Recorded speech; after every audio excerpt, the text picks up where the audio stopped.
Welcome back after the break. आप देख रहे हैं आज पाकिस्तान और आज के डॉक टॉक में बात करेंगे बच्चों की। हर घर में आप देखते हैं एक ही मसला होता है कि पेरेंट्स कह रहे होते हैं कि बच्चे खाना नहीं खा रहे। खुसूसन माओं की ये शिकायत होती है कि इनकी पसंद का भी कुछ बना लो। अब रोज बर्गर्स पिज्जा तो हो नहीं सकते, घर का खाना खाने के लिए बच्चे तैयार नहीं है।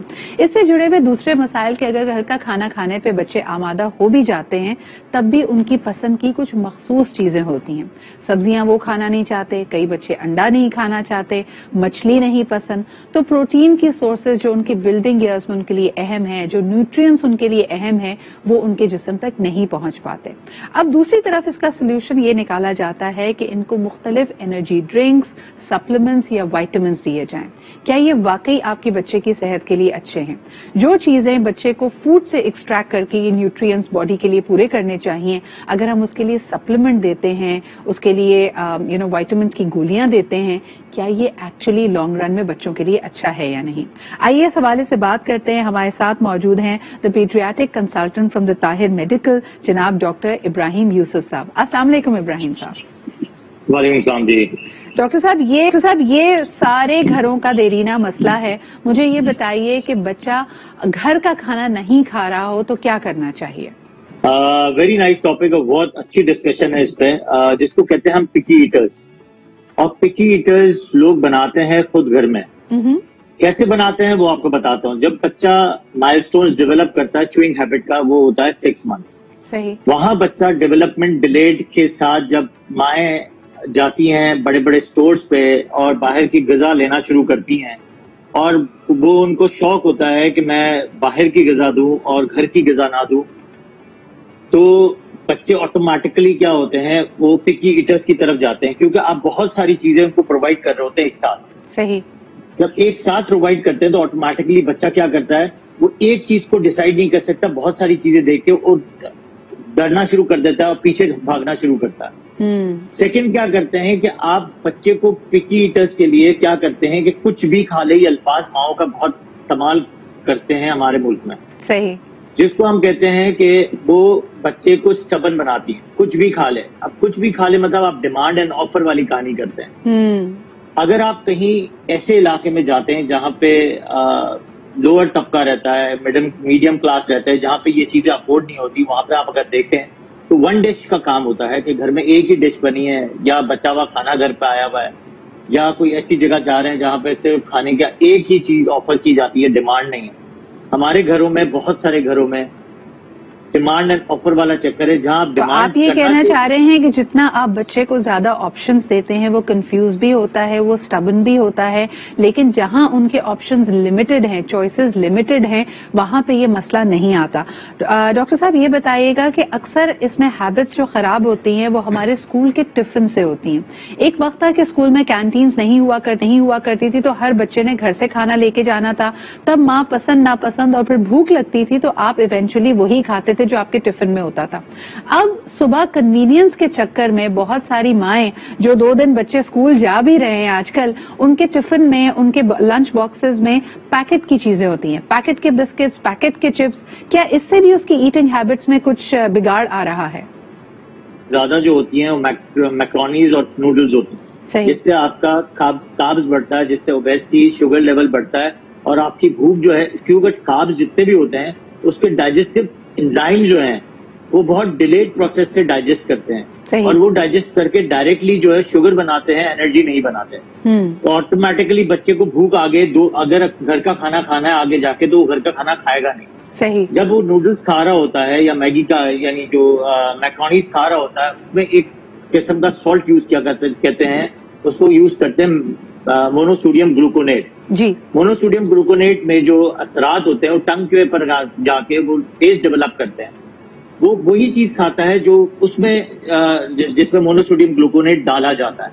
जब वो घर के खाने पे आता है तो उसमें मोनोसोडियम ग्लूकोनेट नहीं होता, जिसकी वजह से बच्चा उस खाने पे फिर रागिब नहीं होता दोपहर के खाने पे। सही। फिर वो भूखा रहता है तो माँ कहती है दोबारा वही अल्फाज इस्तेमाल करते हैं, या कुछ भी खिला दो, फ्राइज खिला दो, चिप्स खिला दो, बिस्किट खा लो, कोई अच्छी ग़िज़ा नहीं दो, यानी वेजिटेबल्स नहीं दो। बच्चे को जब भूख लगती है तो वो कभी घर का खाना, ये बहुत कम बच्चों को मैंने देखा है कि वो ये रिक्वेस्ट करें कि मम्मा चावल बने हुए हैं या रोटी बनी हुई है तो जो घर का सालन है, फिश है, चिकन है, जो भी है वो हमें दें। बच्चे को जब भूख लगती है, जब उसका दिल चाहता है, वो हमेशा आपसे स्नैक मांगता है, वो हमेशा आपसे चीज मांगता है कि जी मुझे या तो चिप्स दे दीजिए या मुझे जेलीज दे दीजिए या मुझे कैंडी दे दीजिए। इसकी क्या वजह है डॉक्टर साहब?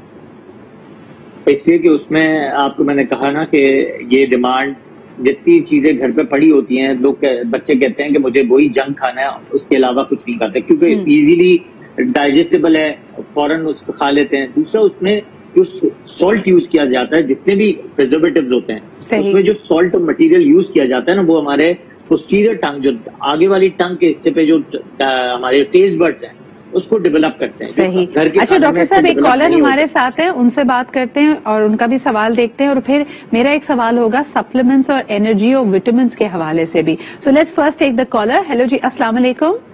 जी अस्सलाम वालेकुम, मैं फैजान बात कर रहा हूँ कराची से। जी फैजान। अच्छा, मेरा सवाल यह है, एक तो जो बहुत छोटे बच्चे होते हैं, मतलब के 5 या 6 माह के बच्चे, तो क्या उनको कोई ग़िज़ा दी जा सकती है? जैसे मदर फीड अगर वो नहीं कर रहे और वो दूसरा जो डब्बे वाला दूध है वो भी नहीं पी रहे, तो कोई और ग़िज़ा अगर उनको देना चाहे तो कौन सी ग़िज़ा दे सकते हैं? आपने बच्चे की उम्र क्या बताई? 5-6 माह? 5 से 6 माह। ओके जी, और दूसरा सवाल है आपका कोई?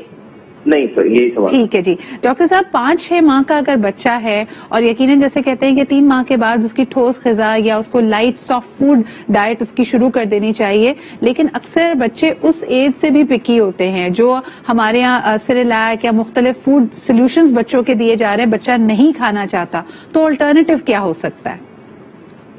पहले तो ये देखना होता है कि बच्चा जब पैदा होता है तब इसकी माँ की जो पेरीनेटल हीमोग्लोबिन लेवल कैसा था, क्योंकि एक बहुत बड़ा इशू है हमारा हीमोग्लोबिन लेवल का, जिसमें माइक्रोसाइटिक एनीमिया और मैक्रोसाइटिक एनीमिया की वजह से बच्चा जब पैदा होता है तो उसकी हीमोग्लोबिन लेवल आगे 6 महीने के बाद कम हो जाता है। जब हीमोग्लोबिन लेवल कम होगा तो बच्चा एनोरेक्सिक और इरिटेबल ही रहेगा काफी अरसे तक। अब एनोरेक्सिया का मतलब होता है भूख ना लगना, तो इसीलिए बच्चा जो है भूख की तरफ राग़िब नहीं होता, बहुत ज्यादा रेस्टलेस होता है, बहुत ज्यादा चिड़चिड़ा रहता है। सही। तो पहले तो आपको हमेशा याद रखें, न्यूट्रिएंट्स को पूरा करना है। हम पूरे दिन में देखिए न्यूट्रिएंट्स नहीं लेते हैं। एज ए पीडियाट्रिक न्यूट्रिशनिस्ट मैं हमेशा गाइड करता हूँ, पहले आपको न्यूट्रिशन पे फोकस जरूर करना है, आपको न्यूट्रिशन जरूर देनी है, विटामिन जैसा।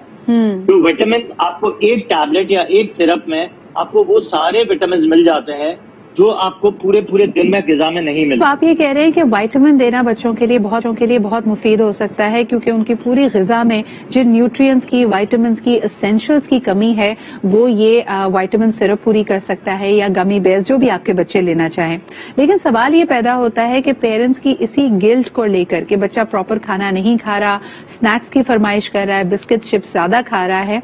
अब हमने ये देखा है कि बच्चों के जितनी इस तरह के स्नैक्स हैं, उनकी मार्केटिंग कॉल ये कहती है कि इसमें इतनी ही ग़िज़ाइयत है जैसे कि एक भरपूर पूरे खाने में है। तो क्या ये बात दुरुस्त है? क्या बच्चे का बिस्किट खाना कभी प्रॉपर रोटी और ग़िज़ा खाने का नेमल बदल हो सकता है? ऑफ कोर्स नहीं हो सकता, क्योंकि खाना जो है वो एक बिल्कुल डिफरेंट होता है, जिसमें आप प्रोटीन्स और फैट और कार्ब्स ले रहे होते हैं। एक चीज आपकी मैं स्पेयर करूंगा कि जेली बियर्स और गमी बियर्स जो है वो मैं रिकमेंड नहीं करता एज ए पीडियाट्रिक न्यूट्रिशनिस्ट, क्योंकि उसमें शुगर कंटेंट ज्यादा होता है, क्योंकि बच्चा ज्यादा इंटरेस्ट से ले रहा होता है। जो सिरप्स होते हैं थोड़े से उसकी टेस्ट थोड़ी सी सार टेस्ट होता है, खट्टा होता है, तो थोड़ा सा बच्चा एक ही चम्मच लेके छोड़ देता है। जो गमी बियर्स और जो जेलीज होती हैं जिसमें विटामिन होते हैं, उसमें शुगर लेवल कंटेंट ज्यादा होता है, वो ज्यादा बच्चे ले लेते हैं, वो हम रिकमेंड इसलिए नहीं करते, उसमें बच्चे को विटामिन टॉक्सिकोसिस हो जाता है, तो वो हम रिकमेंड नहीं करना चाहते। सेकेंडली, कुछ सप्लीमेंट्स अच्छे आते हैं मार्केट में जिसको न्यूट्रिशन के तौर पर हम यूज कर सकते हैं, कितने देर तक, कितने अरसे तक, जब तक ये बच्चा खाने की तरफ राग़िब नहीं होता। तो मैंने आपको बताया कि बच्चा राग़िब क्यों नहीं होता, क्योंकि इसके अगर कुछ विटामिन या मिनरल्स कम है, जिसमें विटामिन हीमोग्लोबिन है, विटामिन बी कॉम्प्लेक्स है, विटामिन डी है, थायराइड लेवल्स कभी कभी ऐसा करते हैं कि आपको माइक्रोसाइटिक एनीमिया करा। डॉक्टर साहब, आपके लिए कुछ सवाल आए हैं, वेरी क्विकली ये पूछना चाहूंगी। ऐसे कई सप्लीमेंट्स जो ये प्रॉमिस करते हैं कि इनकी वजह से बच्चों की नशोनुमा तेज होती है और कद बढ़ता है, ऐसा सप्लीमेंट जो कि मिल्क ड्रिंक के साथ एडिशन में दिया जा सकता है, क्या ये लेना सही है? क्या इसका कोई नुकसान तो नहीं? अच्छा, सप्लीमेंट्स और मिल्क इज डिफरेंट। सप्लीमेंट्स में दूध का कोई कंटेंट नहीं होता, उसमें सिर्फ विटामिन होते हैं। अगर दिन में एक दफा लेते हैं तो कोई हर्ज नहीं होता, क्योंकि आपके अगर पूरे दिन की रिक्वायरमेंट कुछ कैलोरीज अच्छी वाली आप दे देते हैं तो वही बच्चे के लिए मुफीद होती हैं, नुकसान नहीं देती हैं। हाइट बढ़ने का सवाल है, हाइट के लिए आपको बहुत इंपॉर्टेंटली ये है कि आपको पहले विजुअलाइज करना है, चेकअप कराने हैं कि वो हाइट, अगर किसी बच्चे की शॉर्ट स्टेचर है तो आपको चेक करना है कि विटामिन कौन से कम है जिसकी वजह से आपके बच्चे की हाइट कम है। तो हाइट के लिए कोई भी ग्रोथ नहीं है, वेट के लिए कोई सप्लीमेंट्स नहीं है, सिर्फ और सप्लीमेंट्स आपकी डेली कैलोरीज को मेंटेन करने के लिए कुछ हेल्प करती है। ज्यादा हेल्प सिर्फ खाना और मील जो हम प्रॉपर तरीके से घर में खाते हैं वही आपको हेल्प करते हैं। ठीक है जी, एक अगला छोटा सा सवाल आपके लिए, शुगर इनटेक, आपने खुद भी हवाला दिया गमी बेयर्स का कि उसमें शुगर कंटेंट ज्यादा होता है। सवाल ये आया है कि बच्चा बहुत ज्यादा मीठा इस्तेमाल कर रहा है, यहाँ तक कि दांतों में कैविटीज हो जाती हैं, मीठे की आदत कैसे छुड़वाई जाए डॉक्टर साहब? अच्छा, पहले तो मैंने आपको बताया ना कि 6 मंथ्स का जब बच्चा होता है उस पर आपको डिफरेंट किस्म की जो टेस्ट बड्स डेवलप हो रहे होते हैं, तो आप जब मीठा ही खिलाना शुरू होते हैं, ज्यादातर वो बच्चे होते हैं जो बाहर की गिजा पे ज्यादा होते हैं। जैसे आप बड़े बड़े स्टोर्स में जाएं तो बहुत सारे ऐसे मिनरल्स मिल रहे होते हैं जो पैक्ड फूड होते हैं, वो बच्चे ज्यादातर मीठा फूड पे चले जाते हैं। दूसरा, प्रेगनेंसी में प्रीनेटल अगर आपने ज्यादा मीठा खाया होता है तो बच्चा उस पे चल रहा होता है, क्योंकि माँ की ही नेचर पे बच्चा बहुत सारी चीजें लेके चल रहा होता है। तो आपको बहुत मुख्तलिफ ग़िज़ा अपने पेरीनेटल यानी मतलब प्रेगनेंसी के बीच में खाते रहना है। दूसरा, आपको हर टेस्ट को डेवलप करना है। सेकेंडली, जब 6 महीने का बच्चा पैदा होता है तो मिर्ची के अलावा आप सारी चीजें इसको आहिस्ता आहिस्ता करके चेक कराते रहें, और जब 1.5 साल का बच्चा हो तो थोड़ा सा जो स्पाइस है वो भी थोड़ा सा ऐड करें कि बच्चे की जो टेस्ट बड्स है वो डेवलप हो, और हर खाना खिलाने की कोशिश करें। कुछ ये ना कि कुछ भी नहीं खाता तो कुछ भी खिला दें, तो ये वर्ड इस्तेमाल करने से बच्चा हमेशा अच्छा, वक्त मेरे पास कम है डॉक्टर साहब, लेकिन I have to ask you this question. कई चीजें हम देखते हैं कि कल्चरली अप्रोप्रिएट हैं। हम ऑर्गन्स की अगर बात करें, मिसाल के तौर पे कलेजी है, पेरेंट्स बहुत शौक से खाते हैं लेकिन बच्चे को बिल्कुल आदत नहीं है और बच्चा उसको रिजेक्ट कर रहा है। इसी तरह अंडे की बात की जाए, मछली की बात की जाए, कुछ बच्चे जो खाना तमाम घर वाले बड़े शौक से खा रहे हैं उसको रिजेक्ट करते हैं। ऐसी सूरत हाल में उनकी इस ख्वाहिश को रिस्पेक्ट करनी चाहिए या उनको जोर जबरदस्ती से खिलाना चाहिए?